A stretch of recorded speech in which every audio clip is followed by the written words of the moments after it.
नगर पालिका के प्रमुख के रूप में जो सेवा की है, कार्यकाल हमारे लिए अविस्मरणीय है। मैं सिर्फ हमारे आदरणीय मुख्यमंत्री जी ने समाज की सेवा में हमारे यहाँ मुक्ति के कई मार्ग हैं, ज्ञान मार्ग, भक्ति मार्ग और कर्म मार्ग।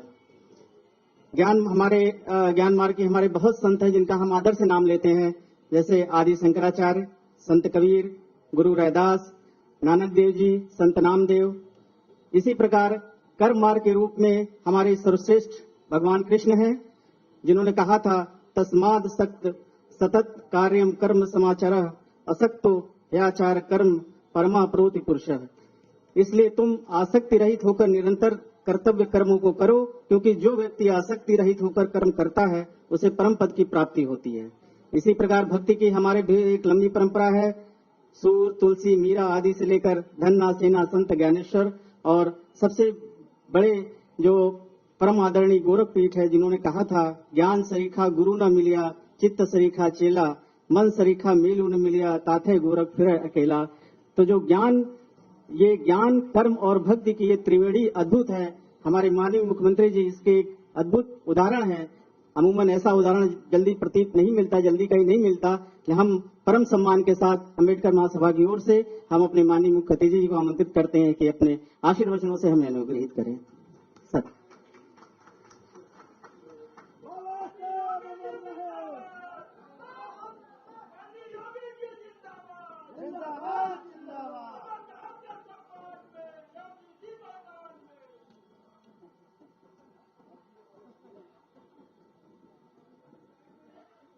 बाबा साहब डॉक्टर भीमराव अंबेडकर जी के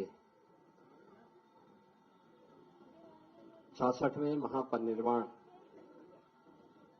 दिवस के आज के इस कार्यक्रम में मंच पर उपस्थित मेरे वरिष्ठ सहयोगी, श्रम और सेवायोजन मंत्री श्री स्वामी प्रसाद मौर्य जी, प्रदेश के विधि और न्याय मंत्री श्री ब्रजेश पाठक जी, उत्तर प्रदेश अनुसूचित जाति वित्त एवं विकास निगम के अध्यक्ष डॉक्टर लालजी प्रसाद निर्मल जी,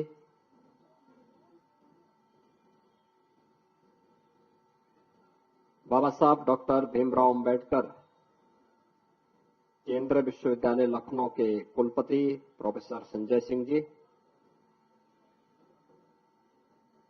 अंतर्राष्ट्रीय बौद्ध शोध संस्थान के अध्यक्ष भंते शांति मित्र जी,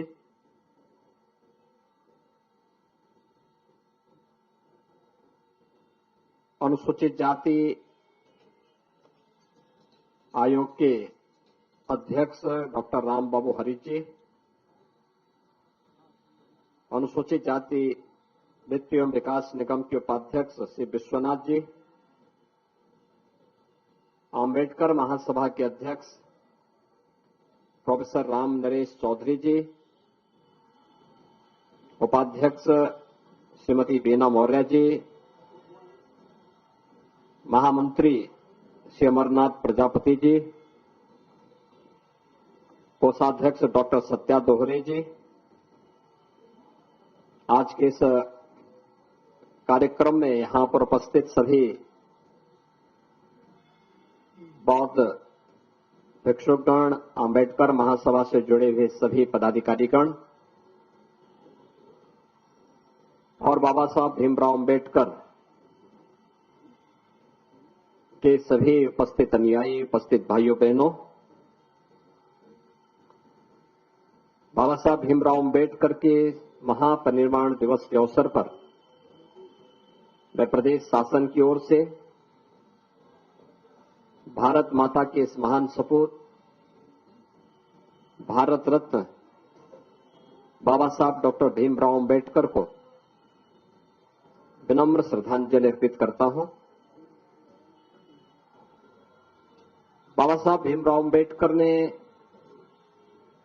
इस देश को एक संविधान दिया। संविधान किसी भी संप्रभु संपन्न राष्ट्र के लिए एक मार्ग निर्देशिका होती है। जो पूरे देश को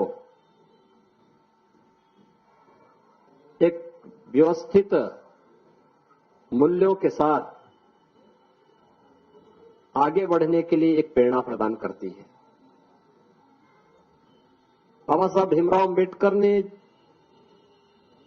संविधान में जिन बातों को उल्लेख करते हुए इसको बार बार कहा था कि आखिर मेरा आदर्श क्या है, यानी संविधान केवल एक पुस्तिका नहीं, एक ग्रंथ नहीं, भारत को क्या चाहिए और अनंत काल तक भारत को कैसे यह संविधान आगे बढ़ाएगा।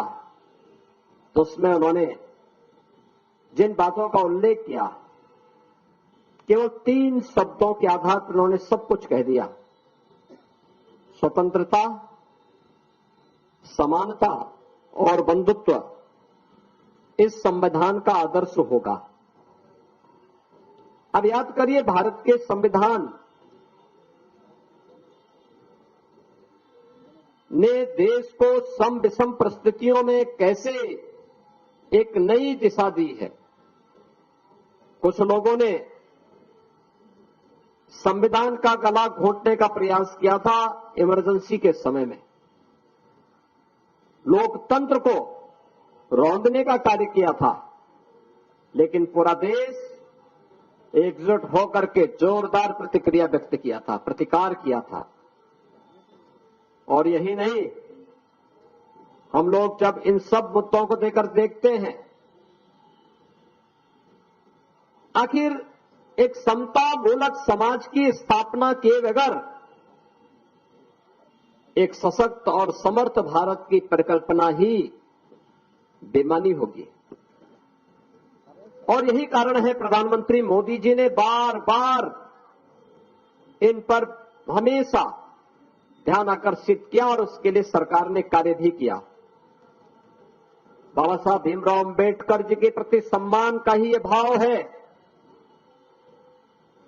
कि आज पूरा देश 26 नवंबर की तिथि को बाबा साहब भीमराव अम्बेडकर के प्रति अपनी श्रद्धा को व्यक्त करने के लिए संविधान दिवस के रूप में मनाता है।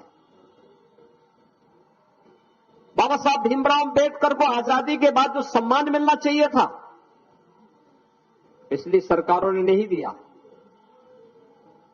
देश के प्रधानमंत्री के रूप में मोदी जी पहले प्रधानमंत्री हैं जिन्होंने इस देश के अंदर बाबा साहब भीमराव अम्बेडकर की भावनाओं के अनुरूप भारत के निर्माण के लिए बिना भेदभाव के समाज के प्रत्येक तबके को शासन की कल्याणकारी योजनाओं के साथ जोड़ने का कार्य किया। बाबा साहब भीमराव अम्बेडकर के जुड़े हुए 5 प्रमुख स्थलों को पंचतीर्थ के रूप में विकसित किया। और मैं अम्बेडकर महासभा को इस बात के लिए धन्यवाद दूंगा कि अम्बेडकर महासभा जिन बातों को लेकर के दशकों से लड़ रहा था कि लखनऊ में भी बाबा साहब भीमराव अम्बेडकर का एक भव्य सांस्कृतिक और केंद्र और स्मारक बनना चाहिए, प्रदेश सरकार ने न केवल उसको अपनी सहमति और स्वीकृति दी, बल्कि देश के महामहिम राष्ट्रपति जी के कर कमलों से इस कार्यक्रम का शुभारंभ भी कर दिया है। और लखनऊ में ऐशबाग में एक भव्य स्मारक और सांस्कृतिक केंद्र बाबा साहब भीमराव अम्बेडकर को समर्पित होने जा रहा है। इस सांस्कृतिक केंद्र और स्मारक में ये केवल एक औपचारिकता नहीं होगी, हम उसमें संविधान की डिबेट भी रखेंगे। हम वहां पर बाबा साहब भीमराव अम्बेडकर के साहित्य को रखेंगे। बाबा साहब भीमराव अम्बेडकर पर शोध करने वाले शोधार्थियों के लिए स्कॉलरशिप की व्यवस्था करेंगे, उनके रहने की व्यवस्था करेंगे, उनको वहां पर ढेर सारी सुविधाएं देंगे।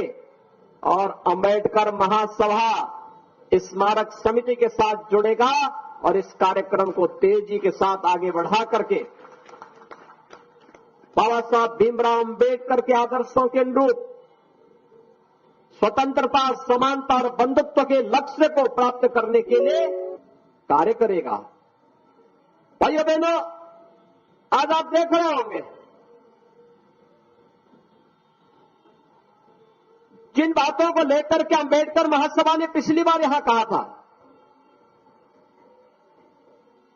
कि समाजवादी पार्टी के समय में अनुसूचित जाति, जनजाति और अन्य गरीबों को उनकी जमीनों से बेदखल किया गया और किया जा रहा था।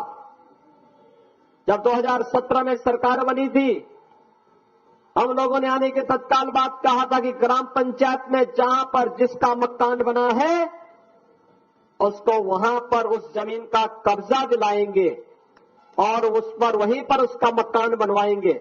हम आभारी हैं प्रधानमंत्री मोदी जी के, जिन्होंने पूरे देश के अंदर प्रधानमंत्री स्वामित्व योजना लागू की है और अब तो घरौनी के माध्यम से भी हरेक व्यक्ति को ग्राम पंचायत की जिस भूमि पर जहां पर उसने अपना मकान या झोपड़ी रख ली है उस मकान और झोपड़ी का अधिकार उसको प्राप्त हो गया है।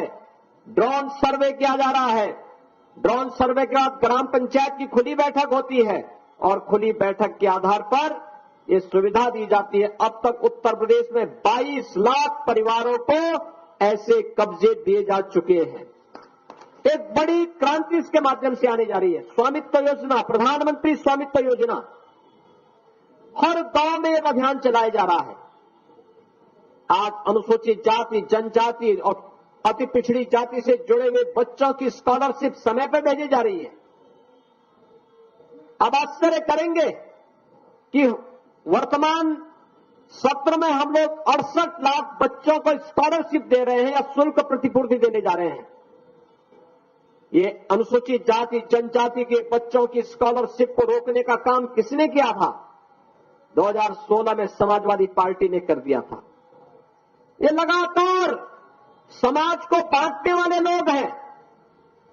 इनसे आप कोई विशेष उम्मीद मत करिए।